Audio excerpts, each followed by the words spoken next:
मित्रों, आपकी बात आपके साथ राकेश मोहन त्यागी यूट्यूब चैनल के इस 218वें अंक में आप सभी का हार्दिक स्वागत अभिनंदन। मित्रों, जैसा कि हम सबको सर्वविदित है कि अब जिन जिन ग्राम पंचायतों में हम रहते हैं, उत्तर प्रदेश के अंदर खास तौर से उन ग्राम पंचायतों के चुनाव की बेला बहुत नज़दीक आ चुकी है। पंचायत चुनाव त्रिस्तरीय चुनाव हैं। इसमें ग्राम प्रधानी का चुनाव, क्षेत्र पंचायत का चुनाव, वह आगे जाकर ब्लॉक प्रमुख का चयन करते हैं और इसके बाद जिला पंचायत सदस्य और वह सदस्य हमारे द्वारा चुने हुए जिला परिषद अध्यक्ष का चुनाव करते हैं। मित्रों, लोकतंत्र की प्रथम सीढ़ी ग्राम पंचायत चुनाव है और इस चुनाव के माध्यम से इस वर्ष ये हम सबको सौभाग्य मिला है कि हम 3 इंजन की सरकार विकास कार्यों को अपनी ग्राम पंचायत में गति प्रदान करने के लिए बना सकते हैं। और हमारी ग्राम पंचायतों में वर्तमान केंद्र सरकार व प्रदेश सरकार, मैंने पूर्व के अंकों के माध्यम से भी आपके संज्ञान में लाने का प्रयास किया था, किस प्रकार गांव-गांव विकास के विभिन्न कार्यों को करती जा रही है। ऐसा नहीं है कि इससे पूर्व की सरकारें ग्राम पंचायतों में विकास के कार्य नहीं किया करती थी, लेकिन वह किस प्रकार के कार्य होते थे और किस प्रकार से वह धन आता था, किस प्रकार से सरकारी योजनाओं में धन कितने लोगों के हाथों से, कितने टेबलों के माध्यम से आता था, उस ओर मैं चर्चा ना करके केवल आप सभी का ध्यान दिलाना चाहते हैं। इससे पूर्व की सरकारों के जो चिन्ह विकास के नज़र आने चाहिए थे जिस मात्रा में,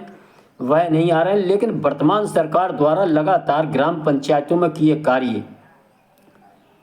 निष्पक्ष भाव से हर गांव में आपको नजर आएंगे, वह चाहे पानी की टंकी के माध्यम से हो, घर घर नल द्वारा जल, वो चाहे हमारे गांव के अंदर प्राइमरी पाठशाला, जूनियर हाई स्कूल, परिषदीय विद्यालयों की सुधरती व्यवस्था हो, वह चाहे आंगनबाड़ी के माध्यम से हो, और वह चाहे कूड़ा निष्पादन केंद्र के माध्यम से हो, और गांव-गांव सचिवालय के माध्यम से हो, और चाहे सार्वजनिक शौचालय और गांव-गांव बनने वाली सीसी रोड, ये सारे कार्य 6-7 कार्य आपके हर गांव में लगभग पूर्णता की ओर हैं। और मित्रों, इसके साथ ही आवारा पशुओं के लिए न्याय पंचायत स्तर पर व ग्राम स्तर पर भी ये सुविधा जगह जगह प्रदान की गई है। मैं ये नहीं कहता कि सारे गांव में सारी जगह हो गई है। आवारा पशुओं के लिए गौशालाओं का भी निर्माण लगातार हो रहा है। मित्रों, लेकिन ये सारी चीज़ें जो 2 इंजन की सरकार, केंद्र सरकार, प्रदेश सरकार आपकी ग्राम पंचायत को भेजेगी, उसमें बहुत बड़ी महत्वपूर्ण भूमिका ग्राम पंचायत में आपके कीमती मतदान द्वारा चुने ग्राम प्रधान की भी होगी। मैं पुनः आप सभी का ध्यान इस ओर दिलाना चाहता हूँ, पूज्य बाबा साहब ने एक चेतावनी के माध्यम से कहा था, यदि कानून को लागू करने के लिए हम जो जिन हाथों में वह कानून सौंपेंगे लागू करने के लिए, वह चाहे केंद्र सरकार में हो, चाहे प्रदेश सरकार में हो, चाहे अन्य किसी जगह हो, और चाहे ग्राम पंचायत में हो, यदि लागू करने वाले उस कानून को हाथ सही नहीं होंगे तो वह कानून का पूरा लाभ गरीब, दलित, शोषित, पीड़ित जनता को नहीं मिल पाएगा। मित्रों, इस चेतावनी को हम ध्यान रखें। कानून में कोई गलती नहीं होती है। लोग गांव में कहते हैं कि भैया क्या करें, गरीब की कहूँ सुनवाई ना होती है और कानून में काऊ की सुनवाई ना होती। यह जो दोषपूर्ण हम सबका सोच है, इसको कहीं ना कहीं इस चिंतन को हमें बदलने की आवश्यकता, और इसका सबसे बड़ा माध्यम ग्राम पंचायत चुनाव के माध्यम से हम बना सकते हैं।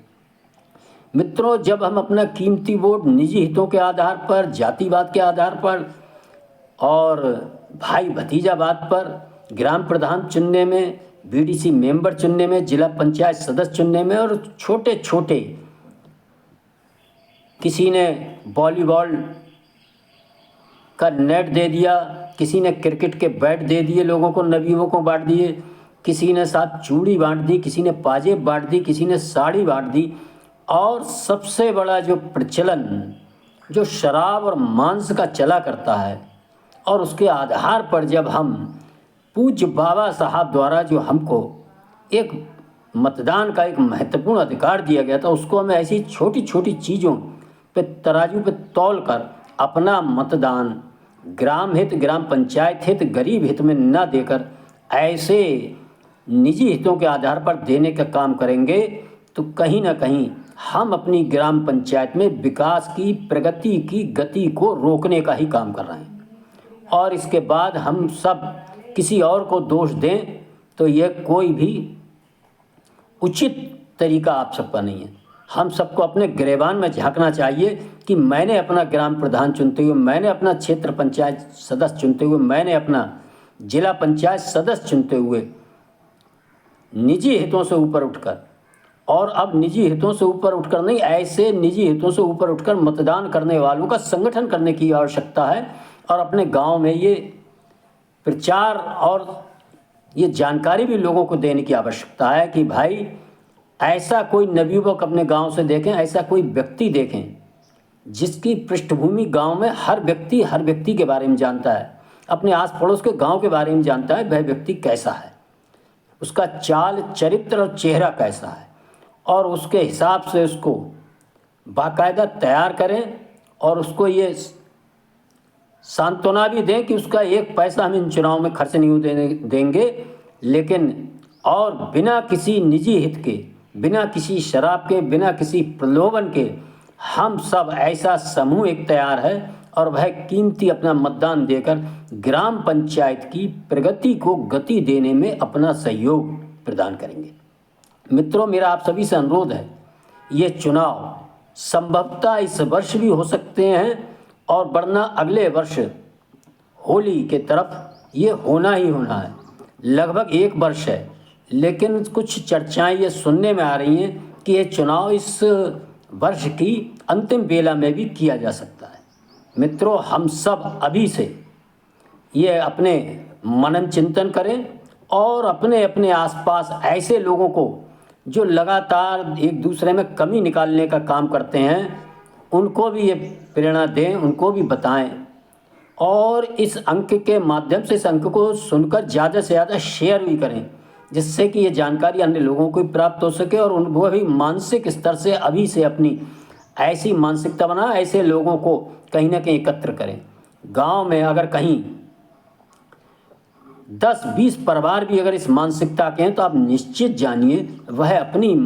मानसिकता का निजी हितों से ऊपर उठकर काम करने वाले ग्राम प्रधान को चुन सकते हैं। मित्रों, मैं एक जानकारी और देना चाहता हूं कि आने वाले समय में ग्राम पंचायतों को केंद्र सरकार व प्रदेश सरकार बहुत मजबूत करने जा रही है, और यदि इस समय हमारा ग्राम प्रधान, हमारी ग्राम पंचायत अच्छी हम चुन लेते हैं अपने वोट से, तो ये जो 3 इंजन की सरकार एक तरह से विकास की गति को, प्रगति को गति देने के लिए अपना सहयोग जो देगी, उससे गांव में विकास की गति और बढ़ेगी। मित्रों, शिक्षा, स्वास्थ्य और सुविधा, इन 3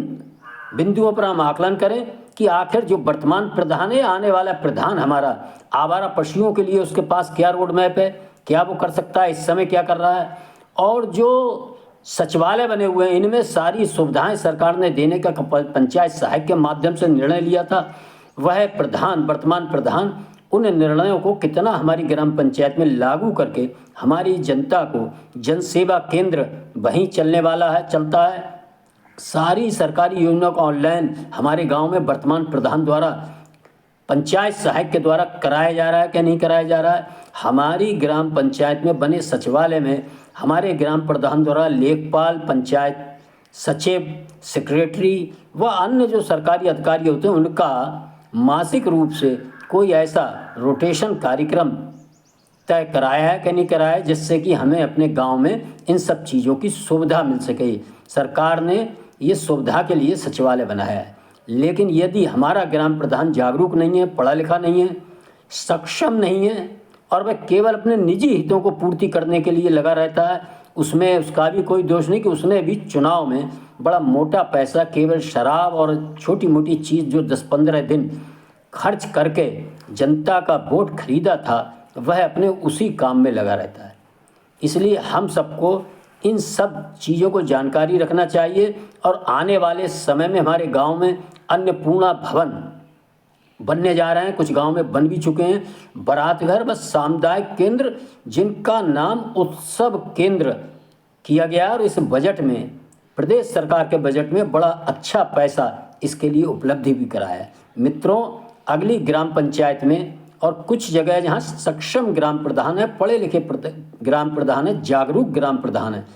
और अपनी ग्राम पंचायत में प्रगति को गति देने के काम में लगे रहते हैं, ऐसे ग्राम प्रधान आप देखेंगे। कुछ ग्राम प्रधानों ने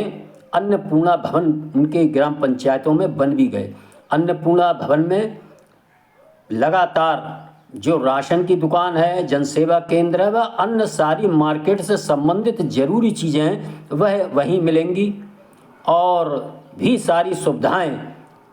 विद्यार्थियों को भी वहाँ पुस्तकालय आदि के माध्यम से वो उपलब्ध कराई जाएंगी। इसके साथ ही गांव-गांव में जो उत्सव केंद्र जिनमें हम अपने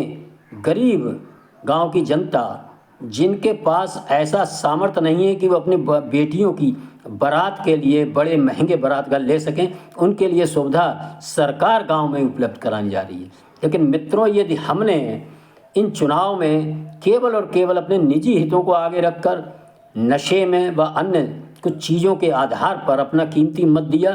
और ऐसा अक्षम, अनपढ़ और निजी हितों की पूर्ति करने वाले प्रधान को चुना, अपना कीमती मत ऐसे लोगों को दिया, तो यह जो योजनाएं हैं इनका लाभ हमारी ग्राम पंचायत में नहीं मिल पाएगा, बहुत जगह उपलब्ध नहीं करा पाएगा और उसकी प्राथमिकता में ग्राम पंचायत की प्रगति को गति न देकर केवल और केवल अपनी प्रगति को गति देने का लक्ष्य होगा और इसका दोषी हम किसी और को नहीं ठहरा सकेंगे। मित्रों, इसके दोषी हम सभी होंगे। पूज्य बाबा साहब की जो चेतावनी थी उसको हम सब याद रखें कि अपना कीमती मत हम ऐसे हाथों में दें, कानून जो सौंपने का काम ऐसे हाथों में करें जो कानून को सही रूप से लागू करेंगे। इसी आशा विश्वास के साथ मेरा आप सभी से पुनः एक बार विनम्र अनुरोध है, निवेदन है कि अब गांव-गांव में बैठकर नकारात्मक बातें कि साहब ऐसे ही प्रधान चुन जाते हैं, साहब शराब से चुन जाते हैं, इन सब चीज़ों से कहने से काम नहीं चलेगा। सकारात्मक सोचें, सकारात्मक विचार करें, सकारात्मक रूप से बात करें। ऐसे सकारात्मक लोगों को गांव-गांव क्षेत्र में चुनकर चयन कर कुछ गांव में लोगों ने शुरू भी कर दिया है और मैं भी देख रहा हूँ, आप भी सब समझ रहे होंगे कि ऐसे चुने हुए लोग पिछली जो ग्राम पंचायतों में चुने गए तो उन्होंने अपनी ग्राम पंचायतों को विकास की, उनकी प्रगति की गति को दूना तिगुना करने का काम किया था। आशा विश्वास है आप सब भी इस ओर ध्यान देंगे। आप सब ने सुना, इसके लिए आप सभी का बहुत बहुत धन्यवाद। मैं अपनी वाणी को विराम देते हुए आप सभी से विदा चाहूँगा। जय श्री राम, जय श्री वाल्मीकि भगवान, भारत माता की जय।